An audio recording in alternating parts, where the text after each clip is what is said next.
Hello everyone, welcome to our second electronic lecture. I think last time we stopped while we were discussing page 51. Today we will go to page 52. We will pursue our discussion of figures of speech and their significance in poetry. I think last time we discussed the difference between simile and metaphor. Then we moved to talk about specific examples of similes and to what extent the users of these similes were successful in communicating their ideas to the readers.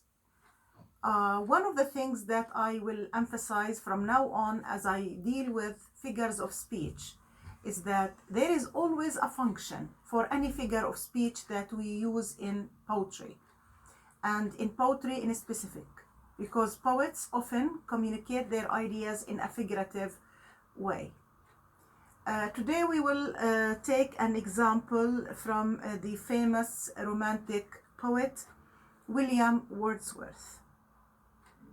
To be specific, we are going to quote two lines of his poem London 1802. Wordsworth says, addressing the famous English poet John Milton, "Thy soul was like a star, and dwelt apart. Thou hadst a voice, whose sound was like the sea." Here, this simile is quoted as an example of successful use of figures of speech.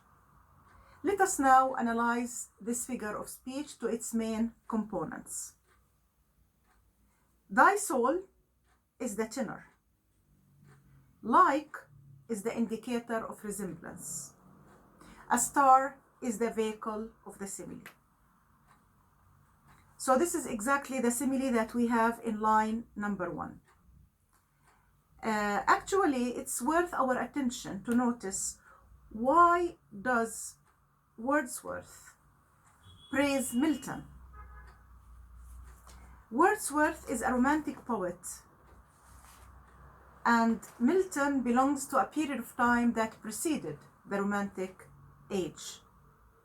Wordsworth believes that Milton was a very influential writer, and that England in the time when Milton lived was better off. And he believes that this is due to the people who lived in that particular time. He believes that Milton was a source of inspiration and was really like a star. So here notice that the use of the vehicle is very successful. The writer tries to show the influence of Milton on the English people. So the use of the word star is very effective and powerful. So he likens Milton's soul to a star. And here there is another use of another figure of speech, which is synecdoche. Yes, synecdoche.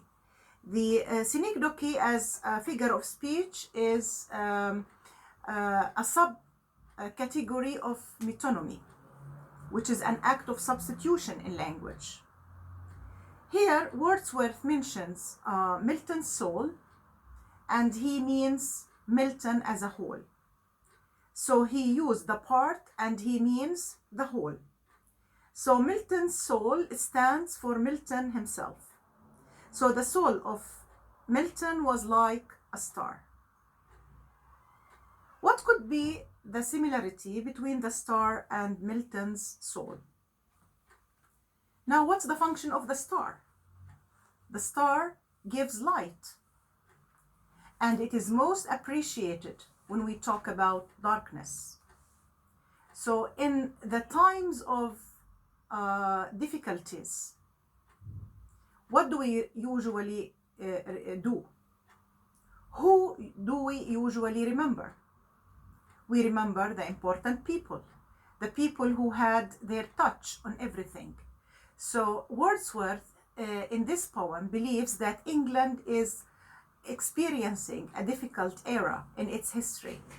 So it's a good idea to be inspired by people like Milton And that's why he alludes to Milton in the poem. Then if we continue to the second line, the poet says, "Thou hadst a voice whose sound was like the sea." So where is the tenor, where is the indicator, and where is the vehicle? And these are the three important components in the analysis of any simile. Okay, Milton's voice is the tenor.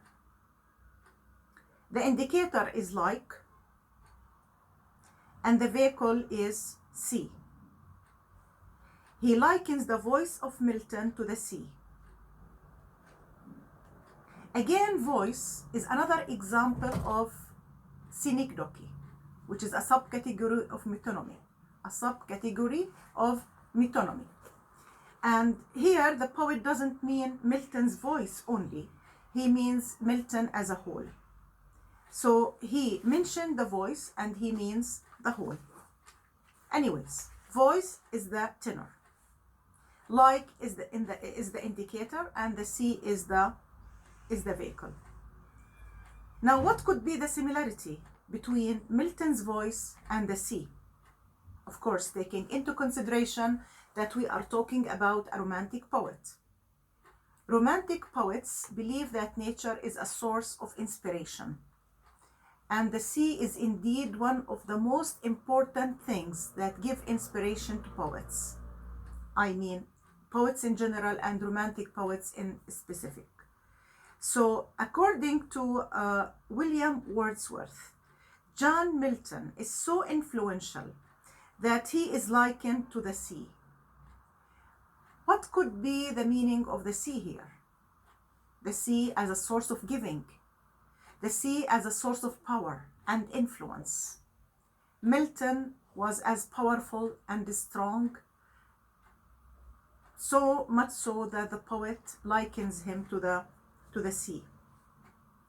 So through these simple similes that we have here, simile number 1 and simile number 2, Wordsworth communicates much more of the feeling about Milton, the man, the poet, and the champion of freedom.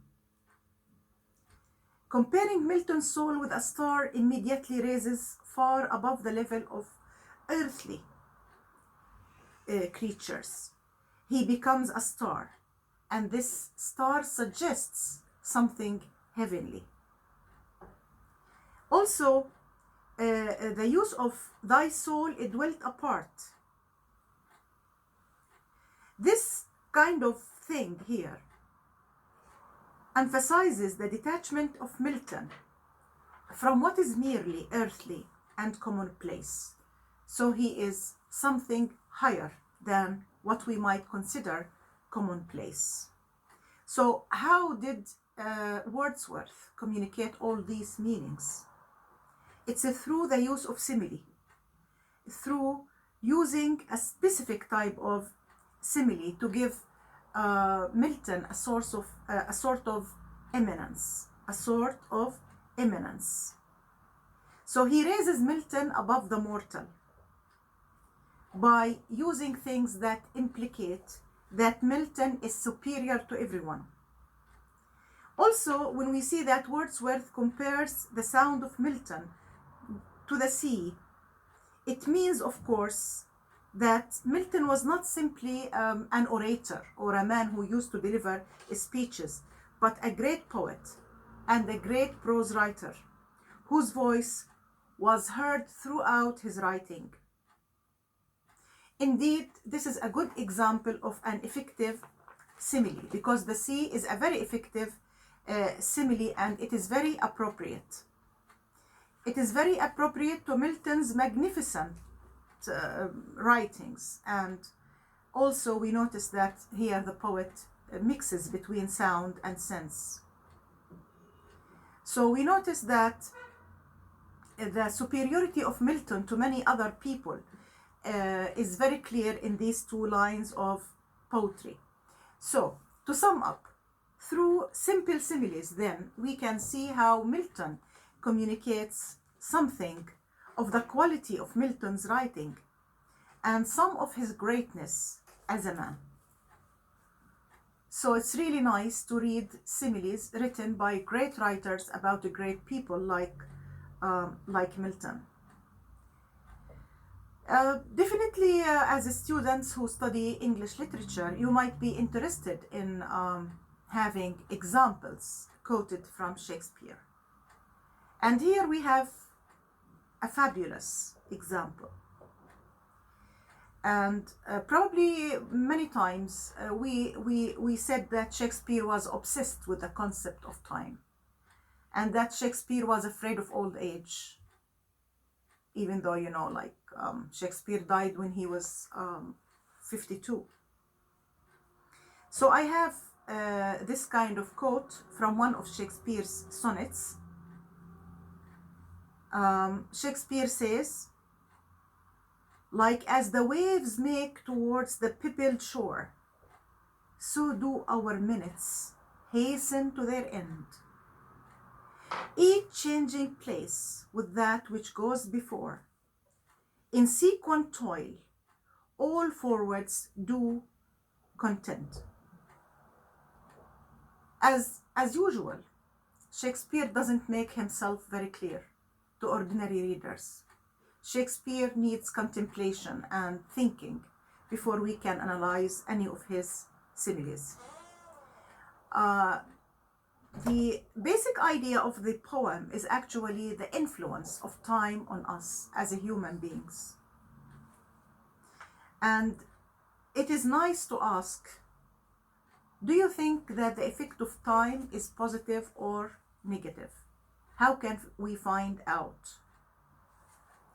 Actually, let us read the components of the simile. Like as the waves make towards the peopled shore. So the poet here is talking about waves, and he is comparing between waves and minutes. So minutes becomes the tenor, and waves becomes the vehicle.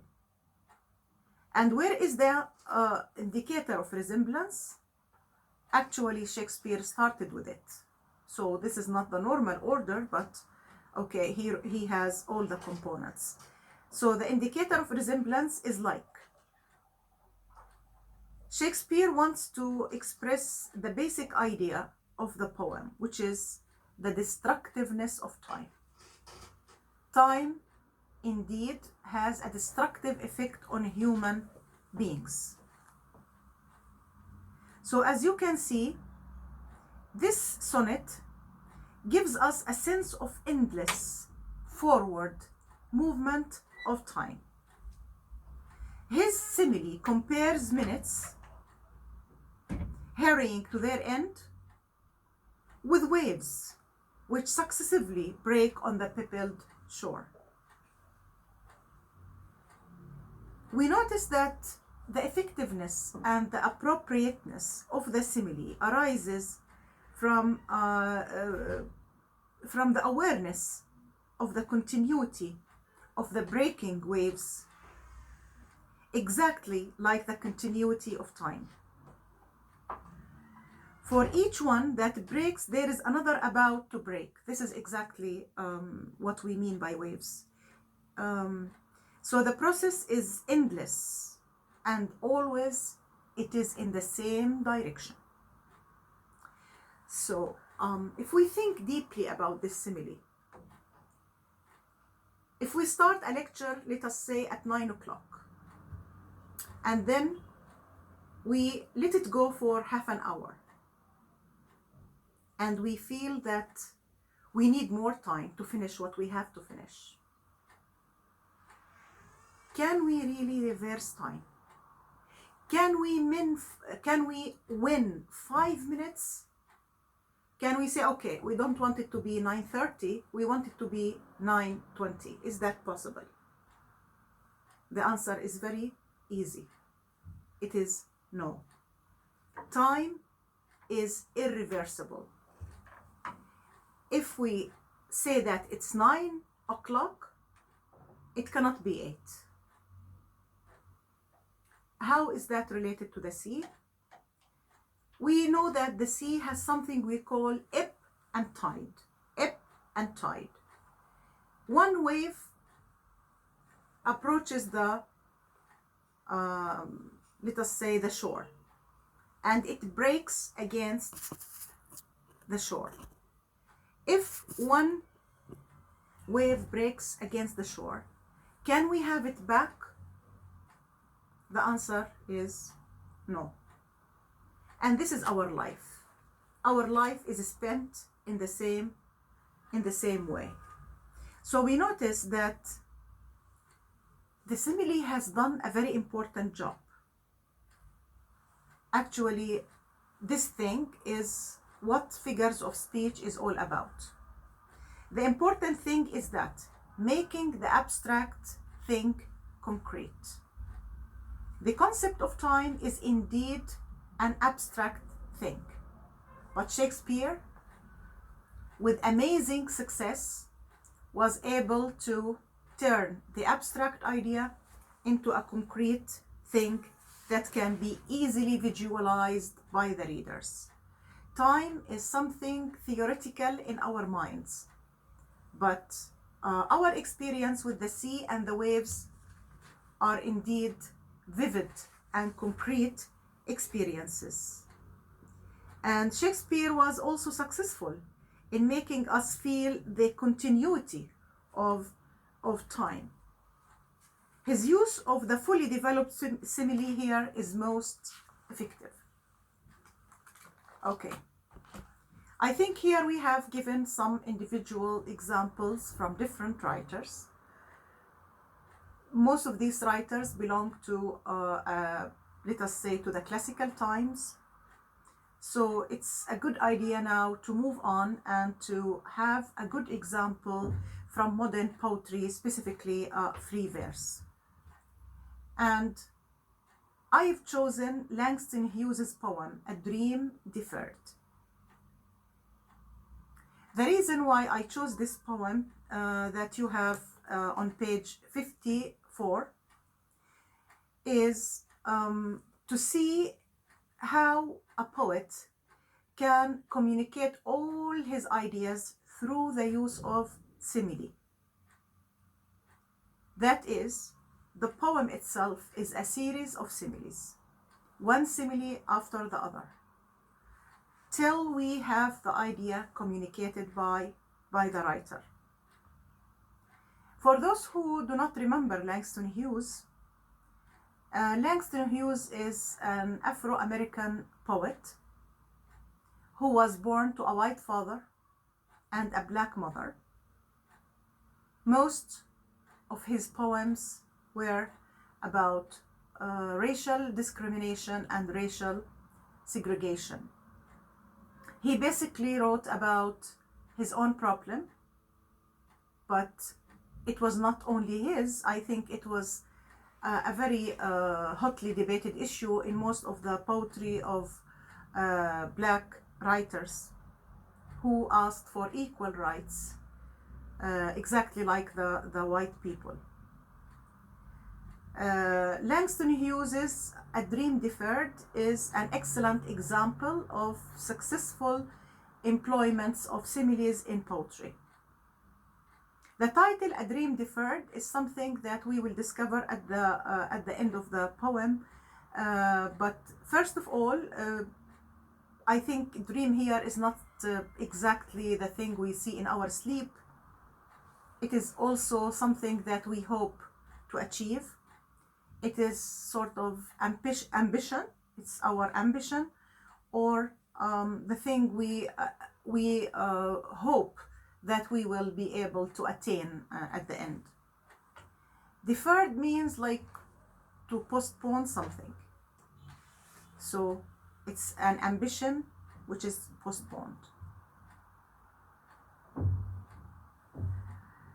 Okay, so let us now see what the poet wants to achieve through the use of similes. Obviously, I hope that you read the poem, page 54, to discover that Hughes has a lot of questions, but obviously very few answers. It is enough for him to raise the question. His first question is, what happens to a dream deferred? Does he answer the question? Actually, no. Let us read the poem, and I hope you will have time to read and practice reading the poem to have this kind of involvement in the discussion. What happens to a dream deferred? Does it dry up like a raisin in the sun? Or fester like a sore and then run? Does it stink like rotten meat? Or crust and sugar over like a syrupy sweet? May it just sags like a heavy load? Or does it explode? Okay. Obviously, the poet is using the same tenor, but he used more than one vehicle. He used many vehicles in the poem. And the noun dream has been replaced in the following lines by the pronoun it. So the first thing, does it dry up like a raisin in the sun? So the first vehicle is a raisin in the sun. So raisins, if you don't know raisins are dried grapes. But are they the same like grapes? Obviously they are not. When you desire grapes, I think eating raisins will not do the job, because raisins are sapless if we compare them with grapes. So the poet is asking a question. What happens to a dream deferred? Does it dry up like a raisin in the sun? So if you keep your dream for a long time, if you put it off for a long period of time, does it dry up like a raisin in the sun? Like if you take a bunch of grapes and put it under the sun for a long period of time, well, the grapes will dry up and they will turn into raisins. I think the word raisin reminds me of a play that was written about racial discrimination. Is it a coincidence that the title of the play is A Raisin in the Sun? In that specific play, we have a black family who moved to a white neighborhood during the times of racial segregation. Even though many of the neighbors were at loggerheads and they had their own differences and probably their own quarrels, but obviously all of them united against the black family, and they wanted to expel them from the neighborhood. Probably Hughes is affected by the play. But there is enough evidence from this poem and from the play that I mentioned that there is a kind of connection that the poet wants to make between black people and raisins.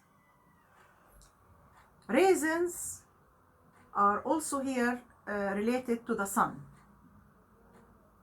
Raisins dry up under the sun. And also black people are in need for the sun. And I don't mean the sun literally, because if you remember, we spoke so many times in class about connotations and denotations. So if we take denotations, I think the sun here will not be meaningful. What is the sun after all? The sun is a body of burning gases, and this is not exactly what we need here. The useful thing is to think of the connotations of the sun rather than the denotations. An important connotation for the sun is freedom. So the black people are asking for their own freedom. So they are following the sun. They try to pursue the sun and to become free. So is it possible that we have also another allusion to the American dream of freedom that caused many of the people all over the world to immigrate to America to achieve the American dream of wealth and equality, and above all, justice, that the black people are right now asking for, in the time of the poem. So the poet is asking a rhetorical question. I don't think that the poet is after an answer. So he is asking this question, and then he moves to another one. Or fister like a sword and then run. Again, the tenor is the same. It's Dream Deferred, but the vehicle here is different. The indicator is the same. It is like. And when we have a wound and it doesn't receive enough attention, probably it festers. And festers, like when we say it ulcerates. The wound can ulcerate and it can turn into a sore. And like when we say I've got a sore throat, it means that I'm not okay, my throat aches. So let us see what he means by that. Is it possible for your dream to become a source of pain? Obviously, if we suffer a lot in our endeavors to achieve our dreams might become a source of pain for us. And after suffering, the wound shall run. And probably what would be left of the wound is a scar. Whenever we look at the scar, we remember the wound and we remember the pain associated with it. Then, as you can see, the second simile ends with a question mark, which is another example of what we call a rhetorical question. It doesn't need an answer. It's enough to raise it.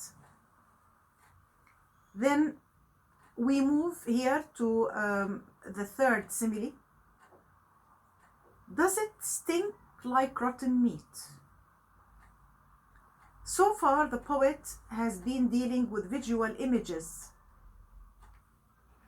But now the poet moves to use olfactory images, images related to smell. And I find the vehicle very odd here. The poet likens the wound to rotten meat. It stinks. Even though the word stink here could be like too strong to be used in a poem, or probably it's not poetic at all. But does this negate its appropriateness for this context? Is it possible for the dream to become a source of disgust here, as we see? Sometimes you might have a dream, then you feel disgusted from the dream that you had. You thought that something is going to happen, and then you discover that it was disgusting and it was not right to have this dream in mind. Or crust and sugar over like a syrupy sweet. So is it possible that the black people became disgusted from the dream, the American dream that they had in mind, because they saw all sorts of discrimination. Yeah. There are many questions in the poem, and of course, feel free to discuss these questions as you write your comments under my page to discuss the poem and to have questions about it. Another simile is crust and sugar over like a syrupy sweet. The poet here says that is it possible for the dream to be similar to a syrupy sweet? So syrupy sweet is the new vehicle. Now here we also move to another type of images, which is the tactile image, the image that relates to taste, our ability to taste things, definitely using our tongues, you know. Or crust and sugar over. Crust is a verb here, and as a noun, crust means the hard surface of something. Like, let me imagine that we wanted something sweet to eat, or we desired something sweet, but this sweet thing was not eaten in the suitable time. So if we put it aside for a period of time, it becomes hard and not easy to eat. So it seems that if we postpone things, they lose their taste, and we lose our desire to eat them along with that. So the poet here tries to tell us something, that even though our dreams might be very sweet, but the fact that we postpone them so many times make them sour and not sweet anymore, because there is always a suitable time for achieving a dream. Okay, then the poet says, maybe it just sags like a heavy load. Again, the poet is using it, which is dream deferred, to be the tenor. He uses like as an indicator, and then he says a heavy load, which is the vehicle. So the poet here takes us to a kinesthetic image, an image that relates to movement. Oh God, can you imagine your dream as a heavy burden that you carry on your back? And while carrying this on your back, you are moving and walking, or probably you are climbing a mountain or something. And before you reach your destination, you break in the middle of the load. You cannot go on with it. So your burden sags. Your burden sags, that is, it yields in the middle. It yields in the middle, like a heavy load. So probably you need to shed it off or to get rid of it. And the poet ended his poem with another question: or does it explode? Okay, where is the complement? Does it explode like something? Actually, the poet doesn't use like here. Does it explode? So what happens if a poet has a tenor and a vehicle without an indicator, as we said previously? Then the poet is not using a simile, but rather a metaphor. So a metaphor doesn't have an indicator of resemblance. And that's why in a simile, the tenor and the vehicle are similar. But in a metaphor, the tenor and the vehicle are identical. They become one thing. Now, is it permissible for the poet to omit the vehicle? Actually, yes. But how could we know the vehicle? The vehicle will be known by implication. It is mentioned indirectly. And how is that done? It's by mentioning something closely associated to the vehicle. And the writer here says, does it explode? So guys, what's the thing that explodes? Yes, indeed, it's the bomb. So the poet here likens the dream that is not achieved and that has been postponed for a long time to a bomb. And this bomb shall explode one time. You know, under pressure, things explode. The poet here ends his poem by telling us that his dream might explode. And is explosion a nice thing? Is explosion related to peace or destructiveness? So, is it possible for the dream to be destructive for the person who has it and for the people around him? I leave this to you to think about. So is it possible for the dreams of Black people to explode? Of course, if we think of the time when the poem was written. The poet here is trying to say that if your dream has been postponed for a long time and you are unable to achieve it, probably it will be like a bomb that explodes, destroys you and destroys the people around you. Well, here, as you can see, we have a metaphor, and this metaphor is what we call a witty metaphor. A witty metaphor, where the poet did not mention the vehicle, and of course some critics call it the implied metaphor. The metaphor where the connection between the tenor and the vehicle is hinted at, but not put straightforward to the people.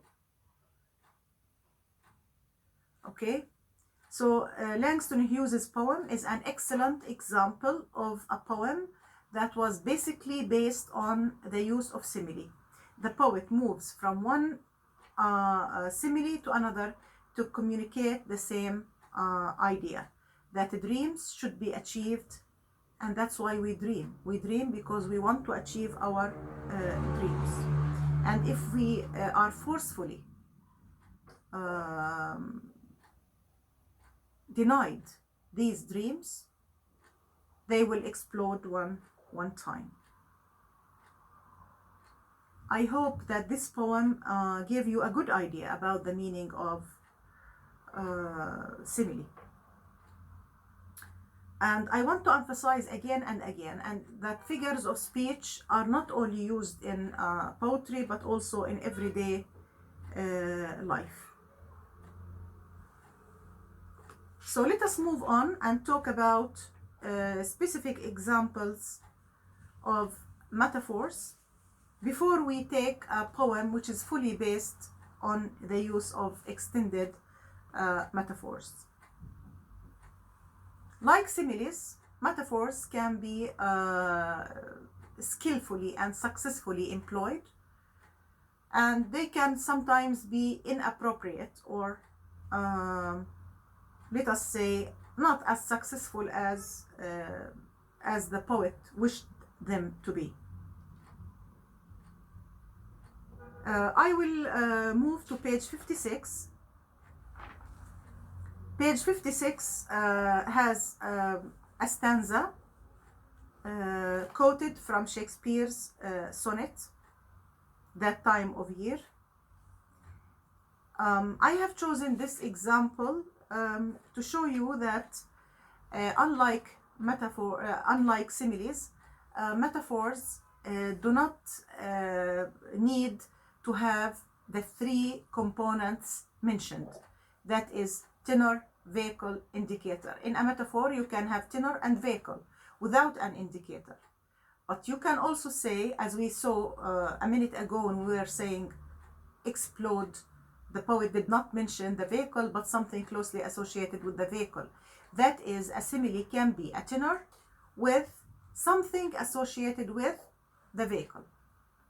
Like when you say the moon smiles, You don't need to say like a beautiful woman, because smiling is a human quality. So you can have a tenor and something closely associated with the vehicle.